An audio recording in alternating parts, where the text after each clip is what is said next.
Hola, mi nombre es Sara Reyes y en el video de hoy, junto con mis compañeras Ángela Angarita y Daniela Pedraza, les vamos a hablar acerca de la acción constitucional del habeas corpus, la cual está establecida en el artículo 30 de la Constitución y a su vez se encuentra arreglada por la Ley 1095 del 2006. Pues bueno, primero debemos saber qué es el habeas corpus. Esta es una acción constitucional que tutela la libertad personal cuando alguien es privado de la libertad con violación de las garantías constitucionales o legales. Asimismo, también se puede presentar cuando se prolongue ilícitamente la privación de la libertad de la persona. Asimismo, esta acción podrá invocarse únicamente por una sola vez y para su decisión se aplicará el principio pro homine, es decir, se aplica la interpretación que sea más favorable a la persona y sus derechos fundamentales consagrados a nivel constitucional. De la misma manera, cabe destacar que esta acción constitucional jamás se va a suspender ni siquiera en los estados de excepción. Además de esto, se puede presentar de manera escrita o verbalmente y no se necesita un abogado para interponerla. También, en caso de no ser resuelta dentro del término previsto por la ley, pues se podrá acudir a la acción de tutela.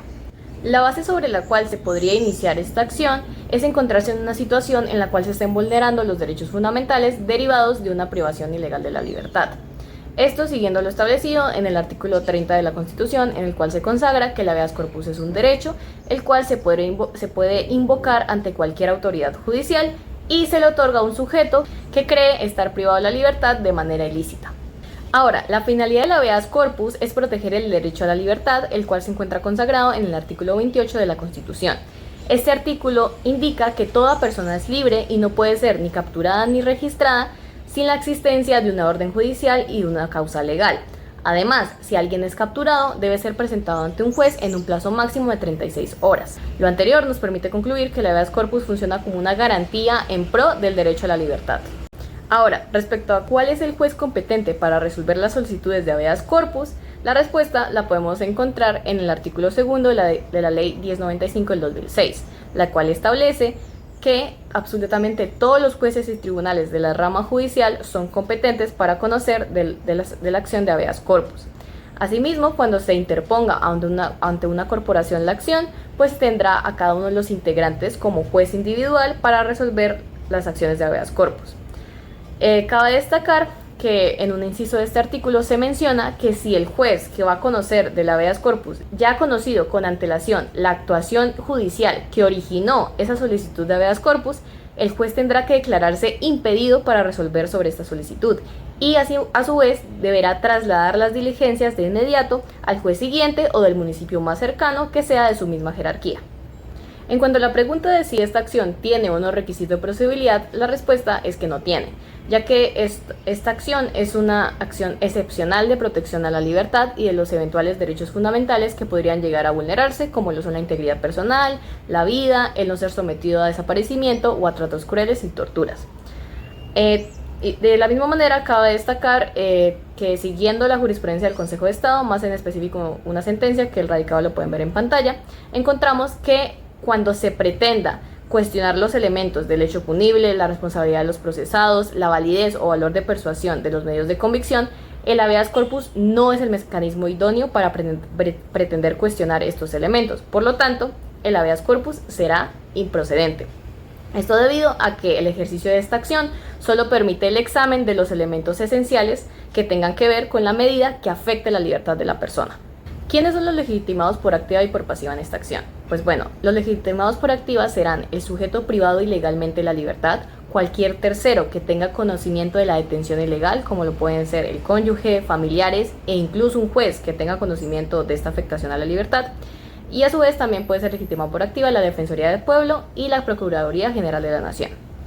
Ahora, en cuanto a la legitimación por pasiva, se tiene que si se conoce el nombre del funcionario que ha ordenado o realizado la privación de la libertad, será vinculado como parte pasiva del proceso.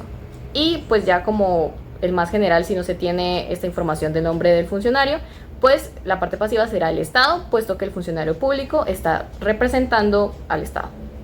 Y por último, el alcance de la decisión judicial que resuelva el habeas corpus tiene efectos interpartes, es decir, sus efectos solo vinculan a la persona privada de su libertad y a la autoridad que la detuvo. Después de revisar en qué consiste el habeas corpus y cómo funciona, es importante ver cómo se puede aplicar en la vida real. Para esto vamos a presentar un caso hipotético que muestra una posible violación al derecho a la libertad, donde esta acción constitucional podría ser utilizada. Se trata de la situación de Martín Martínez, un estudiante que participa en una protesta pacífica. El 28 de mayo de 2025, en la ciudad de Bucaramanga, Santander, Martín Martínez, un joven estudiante de Derecho de la Universidad Industrial de Santander, que tiene 22 años y participa activamente en los movimientos estudiantiles que promueven la defensa de la educación pública y los derechos humanos, este 28 de mayo se une a una movilización pacífica en el Parque Santander, organizada en rechazo a la negación de la consulta popular que propuso el gobierno respecto a la reforma laboral y de la salud. Durante la jornada, la manifestación se torna tensa por la presencia del ESMAD. Sin mediar palabra, la fuerza pública empieza a dispersar a los manifestantes con gases lacrimógenos y aturdidoras. Martín, quien no porta armas ni elementos peligrosos, corre junto a otros jóvenes hacia una calle cercana para refugiarse. Es allí donde varios uniformados lo interceptan, lo tiran al suelo y lo suben a un camión de la policía. Su detención es abrupta y violenta. No le informan por qué lo privan de la libertad, no le leen sus derechos y no lo dejan comunicarse con su familia. Sus padres, al ver que no regresa a casa esa noche, intentan localizarlo, llamando a hospitales, estaciones de policía y centros de detención transitoria. Sin embargo, nadie les da razón de su paradero. Martín permanece las horas de la tarde retenido en un CAI de la localidad de San Francisco, encerrado en un cuarto sin ventilación junto con otros jóvenes, algunos menores de edad. No tiene acceso a agua potable ni alimentos adecuados, no le permiten hablar con un abogado, no ha sido presentado ante un juez, no hay registro oficial de su detención, es decir, el Estado lo ha hecho desaparecer de facto. Martín termina pasando la noche del 28 de mayo en el CAI. Su amiga Valentina, quien también fue capturada pero liberada en horas de la noche del 28 de mayo, logra enviar un mensaje por redes sociales informando a la familia que Martín está retenido en condiciones infrahumanas. Su madre, doña Teresa, al enterarse de esto, corre desesperada a la estación y exige información. Los policías la ignoran y nadie le responde. Ante esta grave situación, con lágrimas en los ojos y con la angustia de una madre que no sabe si su hijo está vivo, doña Teresa empieza a averiguar qué puede hacer al respecto, encontrando en internet información acerca del habeas corpus. Asiste entonces el día 29 de mayo en horas de la tarde al consultorio jurídico de la Universidad Industrial de Santander, en donde la estudiante a cargo le explica cuál es el proceso a seguir para lograr la libertad de su hijo. Ese mismo día terminan interponiendo juntas a través de un espacio de asesoría una acción de habeas corpus. Ante la grave vulneración de los derechos de nuestro beneficiario Martín Martínez y la latente preocupación de su madre Teresa, en medio de la asesoría jurídica y consultorio interpusieron un habeas corpus. Aquí te enseño cada uno de los pasos para interponer un habeas corpus en línea y los aspectos que debes tener en cuenta.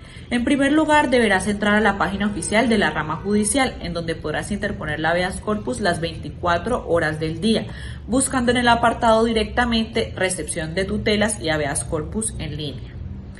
Consiguientemente deberás aceptar los términos y condiciones propuestos por la página colocando un chulito en el apartado designado.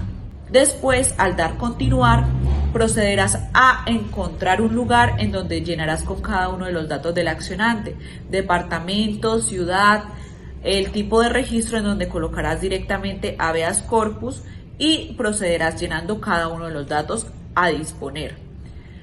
En el lugar de detención precisarás el lugar, en este caso específico CAI de San Francisco, y te saldrá directamente un lugar para colocar los archivos adjuntos. Aquí te enseño que debe contener el archivo que vas a adjuntar en este campo. Bueno, aunque la ley no estipula como tal una estructura rígida de lo que debe contener un habeas corpus, es recomendable que incluyas lo siguiente en el documento. En primer lugar, el encabezado general, en donde referenciarás el proceso directamente, en donde colocarás habeas corpus en favor de y la persona que se encuentra privada de la libertad. En el siguiente párrafo, como lo estás haciendo por interpuesta persona, en este caso lo está haciendo la madre en favor de su hijo, Martín Martínez, deberás identificarte directamente y adicionalmente colocar en qué calidad estás actuando. Además, señalar las normas concordantes a esta acción constitucional, en este caso el artículo 30 de la Constitución Política y la ley 1095 del 2006, que es la que regula la acción constitucional del habeas corpus. Después procederás a describir directamente cada uno de los hechos, debe ser muy precisa y muy detallada. Cuando hayas terminado la descripción detallada de los hechos, procederás a colocar cada uno de los fundamentos en derecho. En este caso, la habeas corpus se encuentra fundamentada en los artículos 28 y 30 de la Constitución Política, adicionalmente el artículo 37, pues porque se dio en el marco de una protesta, manifestación pacífica. El artículo 28 nos habla de la libertad de toda persona y el artículo 30 habla del habeas corpus como tal. Quien estuviera privado de su libertad o creyera estarlo ilegalmente tiene derecho a invocar ante cualquier autoridad judicial en todo tiempo, por sí o por interpuesta persona, el habeas corpus, el cual debe resolverse en el término de 36 horas. Es importante este término porque básicamente debemos estar pendiente a que el juez directamente lo resuelva en el periodo estipulado por el artículo 30 constitucional. Adicionalmente, el otro fundamento del derecho se encuentra en la Ley 1095 del 2006, que como les mencionaba es la ley que reglamenta como tal la acción constitucional del habeas corpus. Posteriormente en el documento colocarás directamente la petición de los referente a los hechos previamente expuestos y a los artículos citados. Solicitarás respetuosamente, en primer lugar, que se admita la presente acción de habeas corpus y se ordene de manera inmediata la liberación de la persona a la cual le estás favoreciendo, en este caso Martín Martínez, si no existe orden judicial válida que justifique su detención. Adicionalmente, solicitarás que se requiera a los comandantes de policía del área metropolitana de Bucaramanga y del CAI de San Francisco para que informen de forma clara y detallada si se encuentra o no retenido Martín Martínez, su estado de salud, las condiciones de reclusión y justificación legal de la privación de la libertad. Adicionalmente, solicitarás que se garantice el acceso inmediato a un abogado o defensor y a sus familiares en caso de continuar privado de la libertad. Como lo ves, las peticiones deben ser claras, concisas y detalladas. Consecuentemente, procederás a colocar los anexos, en este caso las identificaciones propias de la interpuesta persona, en este caso la madre, Teresa Cañón, y la copia de el que se encuentra privado de la libertad, Martín Martínez Cañón. Adicionalmente, como lo mencionaban en los hechos, es prueba sumaria de la desaparición, la captura de pantalla y el mensaje de la estudiante Laura Gómez, que es quien básicamente informa de las condiciones inhumanas en las cuales se encuentra recluido el joven Martín Martínez. Entonces, esta prueba es fundamental porque ella sí fue liberada en el término dispuesto por ley. En cambio, Martín Martínez se encuentra bajo estas condiciones aún recluido. Adicionalmente, se incluirá pues el carnet de estudiante de Universidad Industrial de Santander de Martín Martínez, que acredite específicamente su condición de estudiante y que se encontraba en una manifestación pacífica. Finalmente, deberás colocar bajo gravedad de juramento que todos los hechos relatados son ciertos y que no se ha presentado ninguna otra acción con igual objeto. Entonces, tal y como lo mencioné, básicamente pues no es una estructura rígida, pero sí es importante precisar pues la identificación del solicitante, si estás actuando en nombre de otra persona o no, la identificación de la persona privada de la libertad, una descripción de los hechos, cuándo, dónde, cómo fue detenida, por qué la detención es ilegal o arbitraria, quién lo detuvo y la petición clara, y finalmente cada uno de los anexos, juramento y firma de los solicitantes. Habiendo revisado que la información proporcionada se encuentra en tu documento, procederás a adjuntarlo directamente en la página de la rama judicial oficial. Y finalmente le darás enviar previo a haber realizado cada uno de los pasos que mencioné. Así de fácil podrás interponer tu habeas corpus en línea. Ya solamente resta esperar el término estipulado por ley, es decir, 36 horas para que recibas respuesta. Esperamos que esta información te haya servido de mucha ayuda. El juez, tras recibir la acción, ordena de inmediato que se presente a Martín ante su despacho. Al comprobar que no hay acta de captura ni legalización judicial y que se vulneraron múltiples derechos fundamentales, ordena su liberación inmediata, además de compulsar copias a la Procuraduría y a la Fiscalía para investigar a los responsables de esta detención arbitraria.